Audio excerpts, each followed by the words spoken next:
So, Mike, this is a really cool episode of Ticket to Ride. Paul, how are you doing?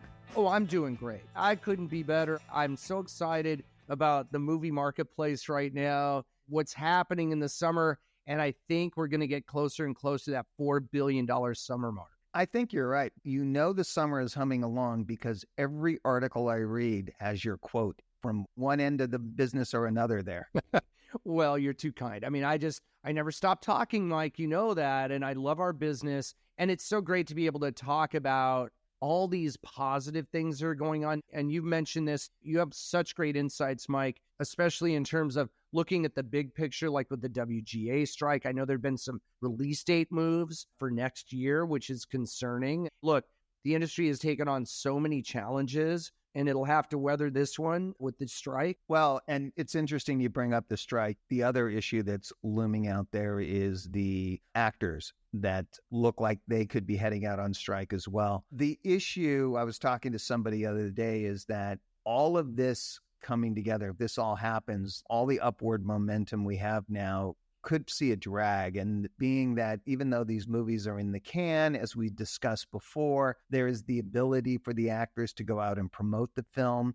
Are they allowed to promote film if the writer's strike continues? Even anywhere for them to go to promote the film. So there are definitely some issues we'd like to see resolved sooner rather than later. And as we mentioned last week, the longer that this strike drags on, the more impact it is going to have, not only on the current release schedule, but as we saw with COVID, we're looking 12, 18 months down the road. Because remember, it takes 12 to 18 months for a movie to actually get into the marketplace. So that's number one. That's right. Number two is it's not like you can just start it up tomorrow. So if you shut everything down, there is a ramp up process that comes as well. So looking at all of that, I think it's important for everybody to understand that, you know, we need to get these things resolved sooner rather than later is what it comes down to. I mean, the movies do not write themselves. They do not direct themselves. You got to have actors involved. And this is a very serious situation going on. Now, that being said, we're going to do a quick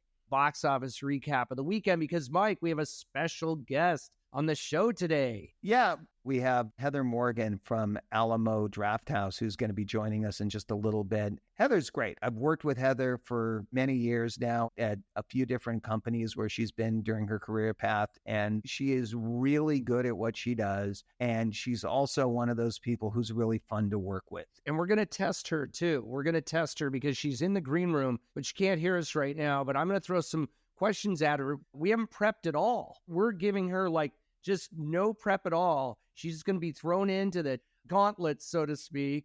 And I think she'll handle this with great aplomb, as they say. Aplomb, I like that. As we kind of were talking about the writers' strike and the DGA. Well, the DGA resolved their issue, but the actors coming up. Talking about the momentum we have right now, Paul. Yeah. The momentum is fantastic. I mean, when you look at the top 3 movies this weekend, we have Transformers that came in really on the high end of most estimates, 61 million when everything was counted after Sunday. Spider-Man Across the Spider-Verse, another solid weekend, 55.5 million. And then The Little Mermaid was no slouch, coming in at 23.1 at the same time. So the momentum in the box office right now is really, really good. And the diversity of content, Mike, the diversity of content. Last year at this time, I think it was a little movie called Top Gun Maverick, which having one movie dominate is great for that studio, I suppose.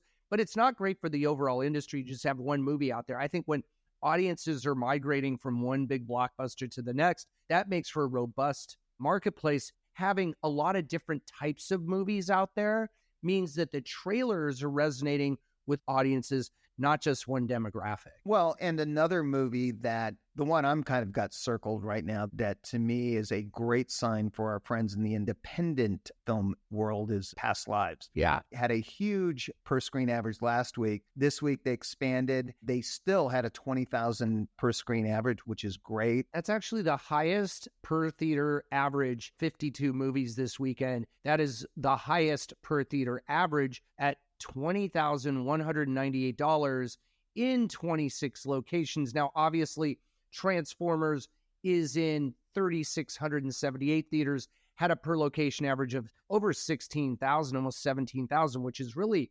impressive for a film in that many theaters. But Past Lives, you're right. Last week in 4 locations, $58,000 per screen average.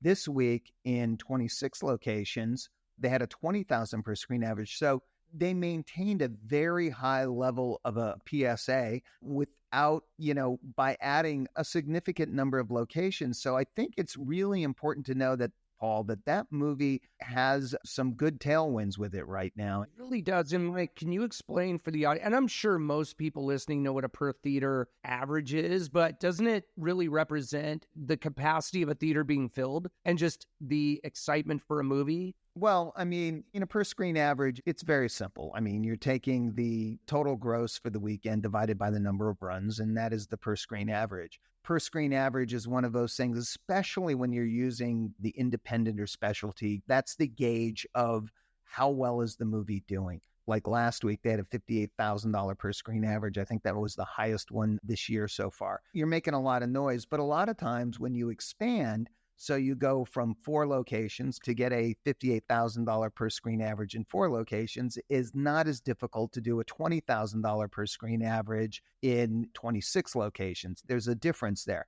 So what you're seeing with this movie is as it's expanding its footprint, the want to see is there. And what we're starting to notice in the marketplace is these movies, Paul, are all performing, whether it's Friday night, Saturday night, Sunday. We're in what I would call a typical summer movie-going cycle right now.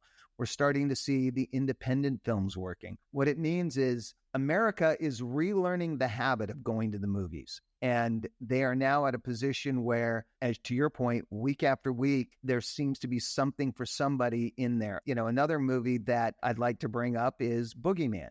And Boogeyman, as we discussed last week, was greenlit and put in production to go to Hulu. Disney looked at it and said, no, we want to go theatrically with this. The movie did $7.1 million last weekend, down 42% from the previous weekend. Paul, it's at $25 million now and counting. And that is found money for the industry, because where we were talking a year ago or 2 years ago of all of the money that's being siphoned off that wasn't available because it was going to streaming, now we're talking about movies that were made for streaming that have been added to the theatrical marketplace. And all that's creating is more box office gross. That's right. And that's going to help me get to my 4 billion prediction. I think your 4 billion is feeling pretty good. And I keep going back to, I think 10 billion for the year is... That's a perfect scenario because that's 40% of the box office coming from the summer. It's a perfect mathematical formula there. We'll just see if it plays out. And of course, again, there's some headwinds out there that we've already alluded to, but I want to do something a little different this week, Mike.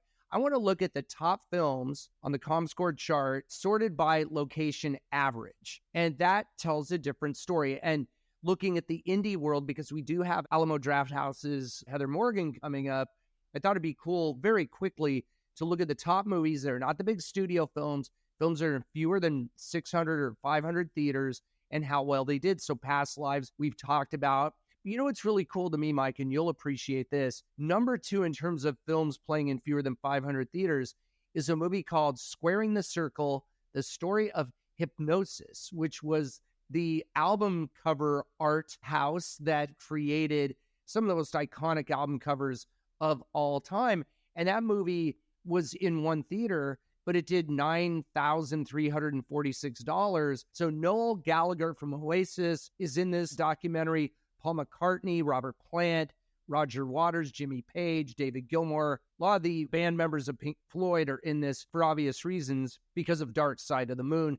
That album cover, famous album cover, designed by Hypnosis. So that's just a cool one. That one is now on my radar where it wasn't before. And then if you go down the list, so Roundup. Well, Roundup, I think, so the Roundup is a really interesting one. I happen to know about this series. So this is a Korean film. It's done really well. Like the series has done very well. And they're in 28 locations. They did $153,000 this week in week 2. They're up to $479,000 of total gross in 28 theaters. I mean, that's not bad, Paul. They're doing, again, something for everybody out in the marketplace. And that's the Alamo way too, is, I don't know if they're playing that film or in which locations, But for Alamo, with our guests coming up, just to reiterate that, it's the specialized films. It's the films that need nurturing. Everybody's heard of Transformers and Spider-Man, obviously, but a documentary about it, one of the most famous album cover art designing companies in history, and of course, Past Lives, and Scarlet, and a lot of movies that maybe people haven't heard of. Even You Hurt My Feelings, Blackberry is still out there. So it's not just about the blockbusters. And in summer, every dollar counts towards the bottom line. But it's so cool to have theaters who really emphasize the importance of these movies that don't get all the glory or necessarily the coverage. So it's up to the individual theaters like Alamo to bring the message to their audience and bring them into the theater to see these great films. Well, and before we jump over to Heather, I wanted to bring up, we look at 2022, and then of course everybody goes, but really, how does it compare to 2019? And I know we keep saying, why do we keep going back to 2019? We should be looking ahead. But of course, 2019 was the last year prior to the pandemic. So there is a benchmark there. So this weekend was right around $165 million, give or take a few. 2019, guess how much the weekend was, Paul? Tell me, Mike. Tell me. Right around $165 million. So there you go. It was, now last year, here's an interesting point. Last year was about $220 million, if I'm not mistaken, over the same weekend. But to your point at the top, there were two movies that did all the lifting on that one. And that was the opening weekend of Jurassic World Dominion, which ended up doing 146 million, I think it was. And then we had the third week of Top Gun, which I think was still doing 55 billion. So you had 200 million that came from two movies. So while we are this weekend below by about 17% of where we were last year, we're actually, I would argue, in better shape. We are, Mike. We're not as top heavy. We're more spread out, and we're spreading the wealth as far as all the different genres. The argument from last summer was, if it's not a Marvel movie or a tentpole, nobody wants to come. Paul, we just went over the, top 5 there, and that is not the case this year. And having a great diversity of content means you have trailers presented to all different types of audiences. If all you have in a theater is Top Gun Maverick and Jurassic World Dominion, there's a certain audience demographic there. But by having, especially if you go back to even Super Mario and the other PG movies that are presenting trailers, and even in theater, in the lobbies, presenting marketing to younger moviegoers and for all these upcoming films. And I did the numbers. I ran from May 1st. Remember, for those listening, the summer movie season starts the first Friday in May. But to kind of equalize it out or even it out, I just ran May 1st through this past weekend. And versus last year, we're up 5% for that May 1st through June 11 time period. I'm not going to compare to 2019 because what I want to see is we were at 3.4 billion for the total summer last year. And right now we're running from May through the current time, we're up 5%. So that's and a lot of big movies on the way. The one thing I would say, Paul, is we had a $145 million opener with Jurassic World last year. And we had $126 million just for the 3 days with Top Gun Maverick last year. And we're still running ahead of that. So for everyone who was saying, how will we ever replace those big grosses that we had last year? We're doing it. And again, we're probably doing it in a much more healthy standpoint for the industry because all of the different movies are playing well, which is a great problem to have. So with that, Paul, why don't we go in and bring Heather in and we can chat with her and go a little bit farther on this. Perfect segue. Heather Morgan on the way. Let's all go to the lobby. Let's all go to the lobby. Let's all go to the lobby to get ourselves a treat. I'm Paul DeGarabedian, Senior Media Analyst for Comscore, with a very special Ticket to Ride episode. My co-host, Mike Polydorus. Who do we have on the show today, Mike? The only Dr. Heather Morgan. Oh my, quite an introduction. Thank you very much. Welcome, Heather. Thank you for being here. Mike and I are super excited, so let's get right into it. We've got quite a dynamic movie marketplace going on right now. But in particular, when it comes to your theaters, this is a very unique, I think, point of view that you have. Very filmmaker-centric, but also audience-centric or patron-centric or movie fan-centric. Can you talk a little bit about that? Yeah, absolutely. So this obviously, predates me. Alamo's been around for 25 years, long before my time joining them. But they were Tim and Carrie League, what they set out to do was to found a cinema company that was unlike other cinema companies because they loved going to the movies, but they didn't like movie theaters. They didn't like the ads. They didn't like, noisy or disrespectful patrons sitting next to them. They're really film purists. And so they wanted to craft and create an experience that would do justice to the art that they were consuming. And so that was the core tenet that Alamo was founded on, and it still holds true today. One of people's favorite things about Alamo is if you take out your cell phone and talk or text, we'll unapologetically kick you out and not refund your money.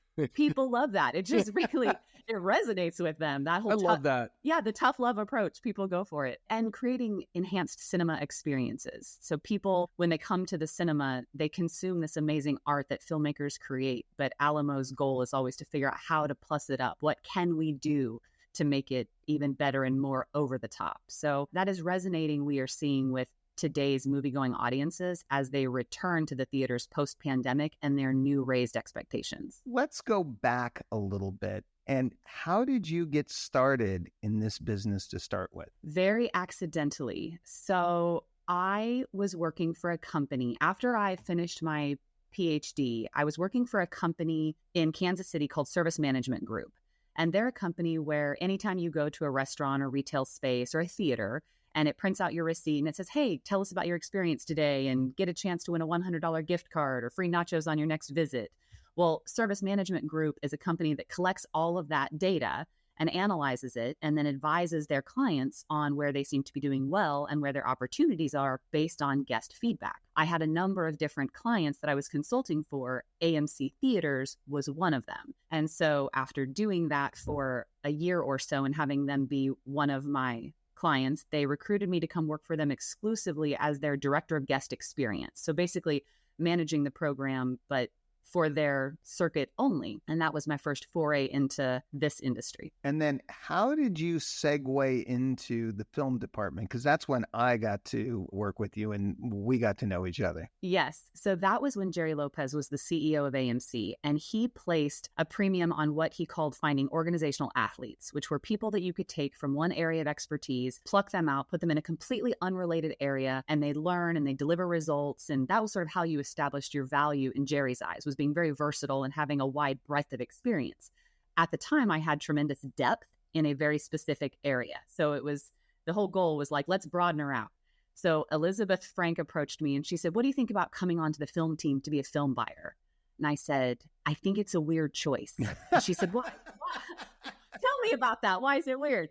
And I said, well, I don't know much about film. I'm not a cinephile. Let's stop for a second, because for those of our friends out there that are not industry related, what exactly is a film buyer? That's an inside baseball term. It is. This is true. So what exactly would a film buyer be, Heather? Oh, I love that I've been in the stadium so long that I can now answer inside baseball questions. I've never felt more like an insider. So what happens is, for your average patron, you go up to your local theater and you see what's playing on a Friday night and you select all your different movies and showtimes that you'd like to see. Well, there's a process by which those movies and showtimes appear at your cinema. And a film buyer is the person who is largely responsible for making those decisions. So you have a number of theaters that you buy film for, and you collaborate and negotiate with members of distribution to determine what should play on screen every Friday through Thursday. You have those discussions, you make those decisions, you do the back and forth Monday. And by the way, those are all really just friendly and cordial, aren't they? I tell you what, this industry at the beginning, no lie. Like, for people who don't know me, I'm from Soldier, Kansas. It is a town of 100 people.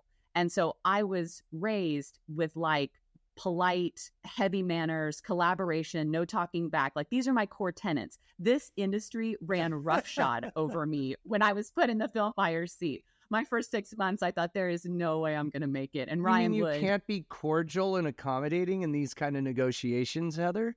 Well, you can, but you never win. And so that's what I learned. I thought, okay, if I want to win at some point, I've got to get some armor cinched up here. And Ryan Wood, he oversees film programming at AMC. He was the poor person in the position of ushering me through my learning in the industry. So you're a film buyer, You have cinemas that you buy for, you determine what's going to play on screen, you negotiate with the studios, you do your back and forth and your arm wrestling, and then you send the theaters their schedule, they write their show times. That's basically what a film buyer does. I read an article where you were quoted, I'm going to quote you here, or I don't know if it was your quote, but it's about your mandate, Heather. Your mandate to nurture the company culture and build out infrastructure to make each location unique, but relevant to its local community. Yes. I think that's really interesting. Talk about the local part of what you do and what your theaters, what is the point of view there in terms of the local community? To be a film buyer at any cinema company, that's an important tenet to have, that you need to be connected to your local community.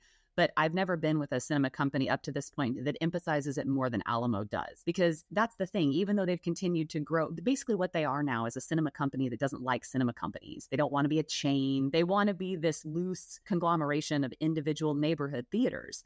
And they want everything to be very special and unique. And so they do a lot of community outreach and have positions specifically staffed to create relationships in the local community. So it's not just your theater playing all the mainstream Hollywood movies. If you know that you have an art and film school near you, you're collaborating very closely with that art and film school to figure out how you can showcase their product, how you can, play things that they would want to come see and start building that audience. If you have a strong, LGBTQ plus group that is in your community, how you can foster that sense of inclusion and create programming that welcomes them in and spreads positive messages and like all the things that is inherent in the fiber of Alamo. It's built on establishing very specific targeted relationships with groups in and around each local theater. So we have plenty of Alamos that do things that other Alamo locations don't, because we don't apply a one-size-fits-all approach to programming or eventizing or anything else. So it's not like a fast food chain where you have the same exact meal here as you do there, no matter where it is.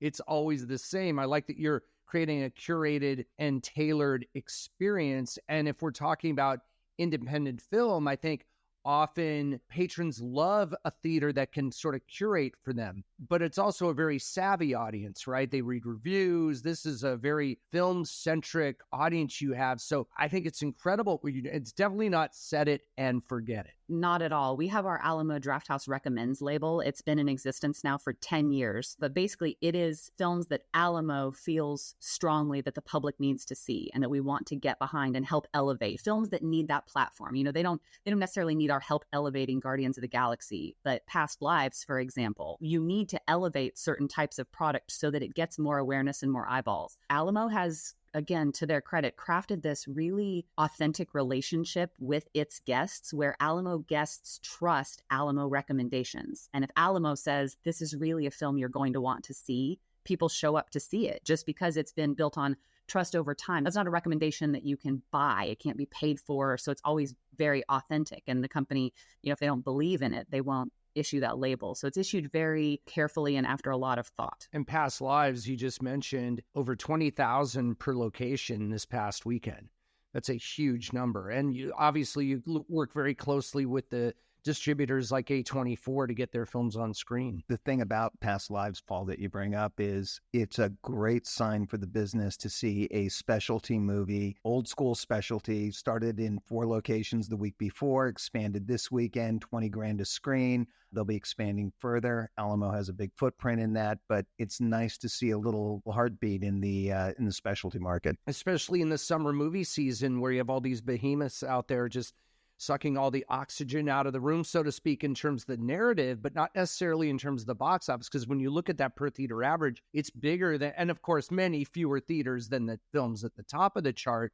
But still, when you look at how many people are in those theaters, that's got to be a great thing for Alamo that you have for your capacity in terms of the number of seats you have. For a movie like Past Lives, you have a lot of people in the theater, not a lot of empty seats, I would imagine. Yeah, that's exactly right. When you look at our capacity utilization, it is highest for either repertory programming that we are eventizing in some way and making a party out of and plussing up, or specialty product. I mean, the tentpoles will do what the tentpoles are going to do, but we're firmly vested in the long-term health of the industry. And we believe that that means fostering moviegoers across different demographic segments, different ages and generations. We need to foster something that, people will continue to come see. And so we never want to perpetuate this idea. Sometimes if you talk to non-moviegoers or infrequent moviegoers and you ask them, why don't you go to the cinema more often? They say, oh, Hollywood doesn't make any good movies now. There's nothing I want to see. It's all like superhero stuff and, just nonsense.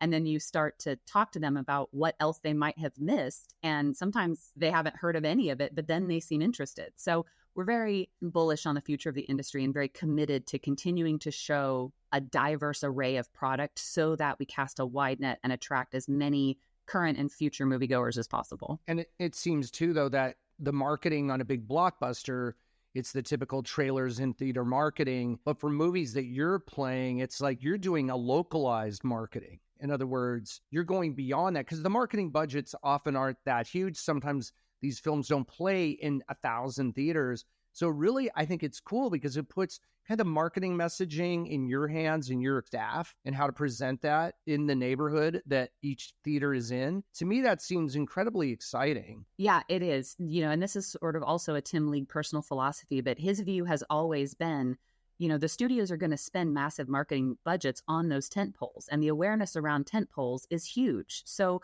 we should do our due diligence as far as trailering and promoting, but we don't need to lean in especially heavily on those because they don't need our help. But when you have fantastic films like Triangle of Sadness and Everything Everywhere All at Once and Past Lives, those are the films that need our help to get seen, because if we want them to continue to get made, they have to deliver results. People have to come see them. And that is where our obligation lies. So Alamo will spend, significant amounts of money promoting and eventizing and getting behind these really fantastic films that otherwise we would not be able to attract so much attention to.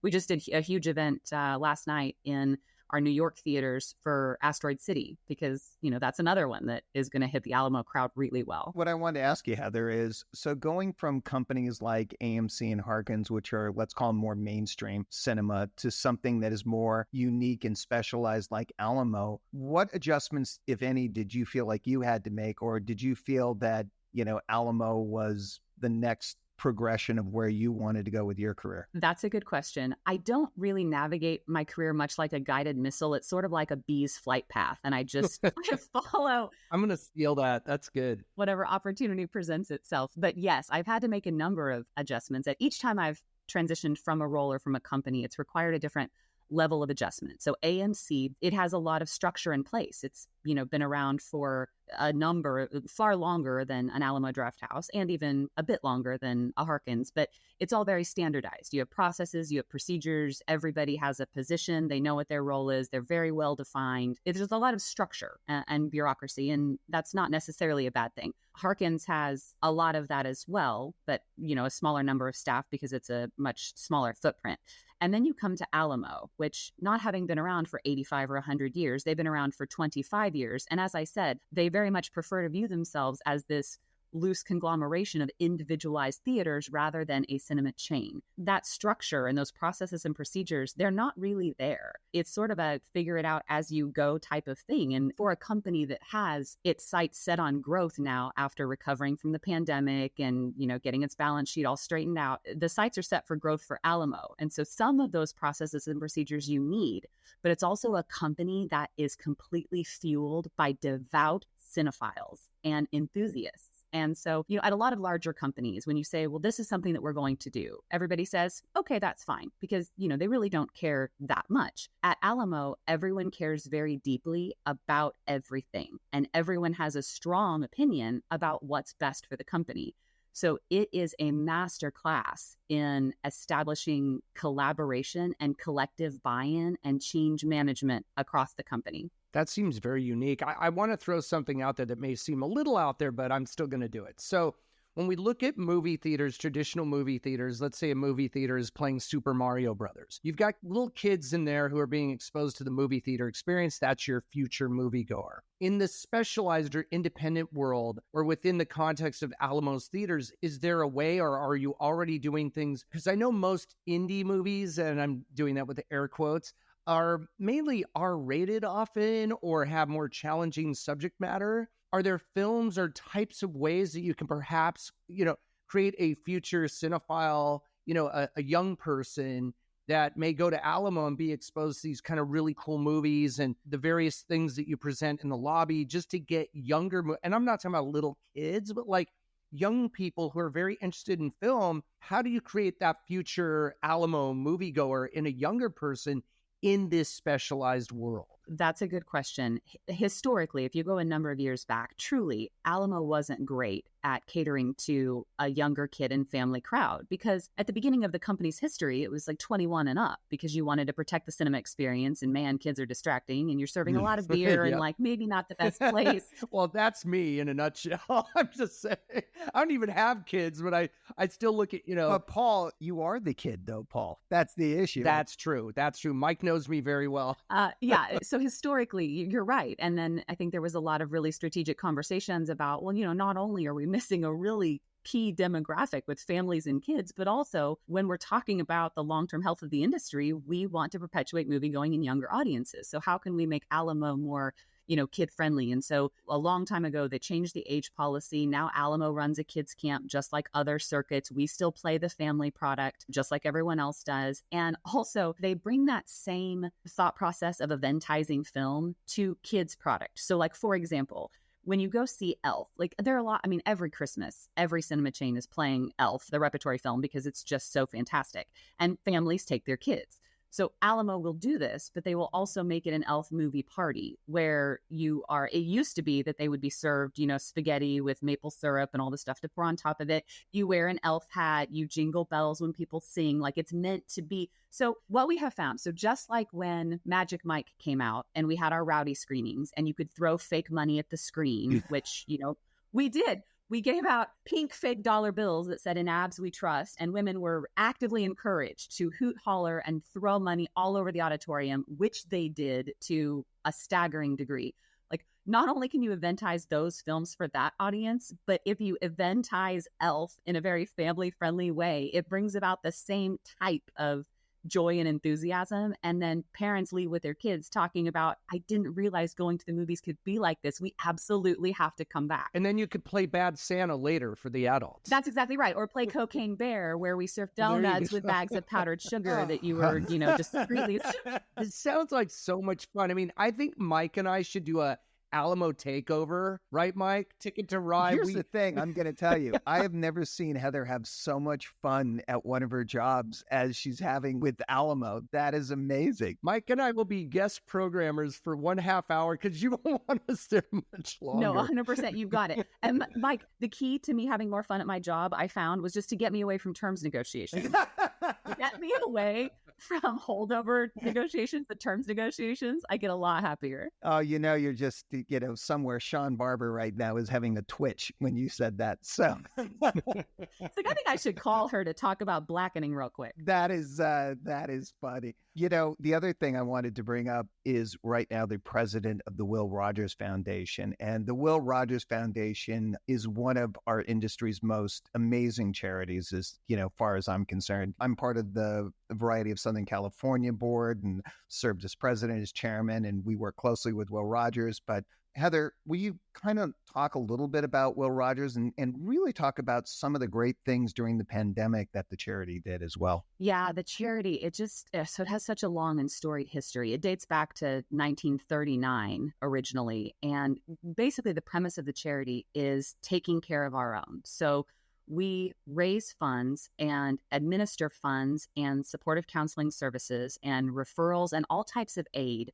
to members of the industry, whether they be on the exhibition, distribution, or vendor side, who need us. And they might need us because they've lost their job for any number of reasons, because they've become disabled, because there's been a natural disaster like a hurricane or a tornado and they've lost their house. And so we are a place where they can go to not only get some financial assistance to help them with these things, but also to help them deal with the stress and all of the, mental health challenges that those things bring. So the charity is amazing. And during the pandemic, it was really a moment for the charity to shine because our industry never needed as much aid as we did during the pandemic. And not only did the charity itself step up and help thousands of people, But the people of our industry stepped up and donated millions of dollars. Different distribution companies, NATO, the Cinema Foundation, you name it. We had donations coming in from everywhere because everyone, all of a sudden, when the industry was facing its bleakest moment in history, arguably,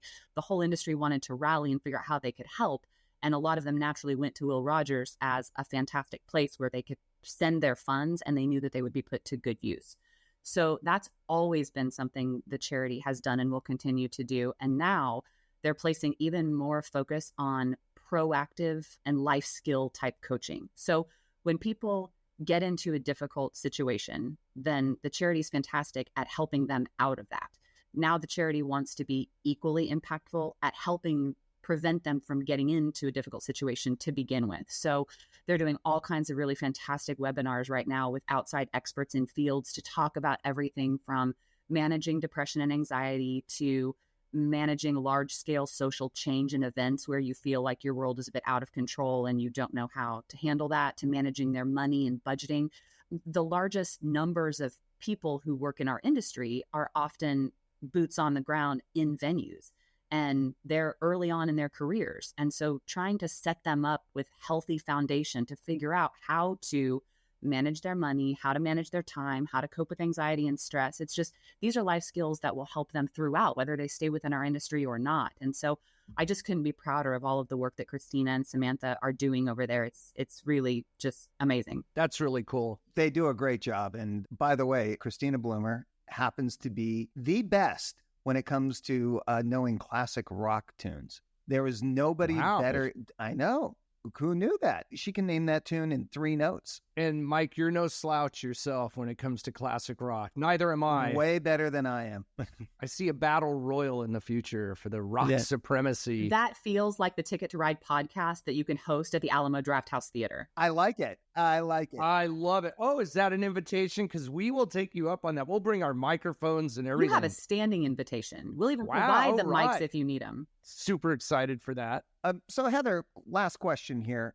Now that you've been in the industry for how long is... Don't say how long. For an eye blink, you've had a chance to see it at its apex, and you've had to see it, as you mentioned, in the pandemic when virtually every cinema was closed. What are some of the things that you're looking at that have you excited for the future and where you think maybe this industry is headed? There are a lot of things actually that have me excited for the future. So first of all, it's a bit of a painful experience and a painful process. But when the pandemic happened, there was kind of a broader conversation and an all-knowing reality that it was going to be a pruning of the industry. And we were a bit overscreened, and you had a lot of cinemas that weren't really doing justice to offering the type of experience that was worth the price of a ticket, and that people were going to have to either step up or some of those theaters were going to close.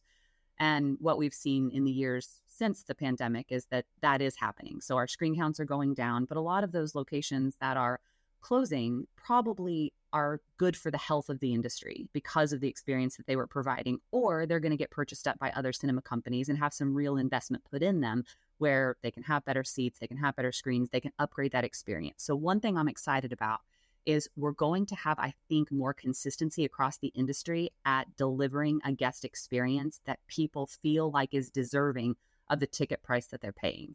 And that has me feeling good. The second thing that has me excited is this return of product. There was so long where the product went away and it went to streaming, or it was day and date releases, or it was shortened windows, or it was just held for a couple of years for a release date later in time. And now almost every weekend, it feels like the media, we are all having conversations about this film overperformed, this film exceeded expectations. And it just feels so good to be back in the industry when we talk about films surprising and delighting and overperforming. Having too much business or not enough staff to handle the number of guests that are coming in, that is a problem that I will welcome any day. Well said. I really think it's so cool that what Alamo does is exactly what I would do if I won the lottery and could own and run my own movie theater or theater chain, because it's so filmmaker centric.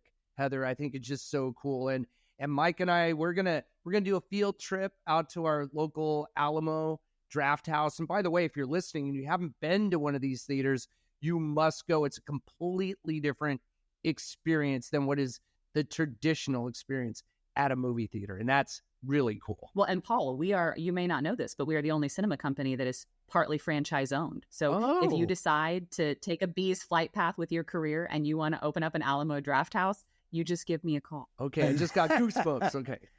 I love it.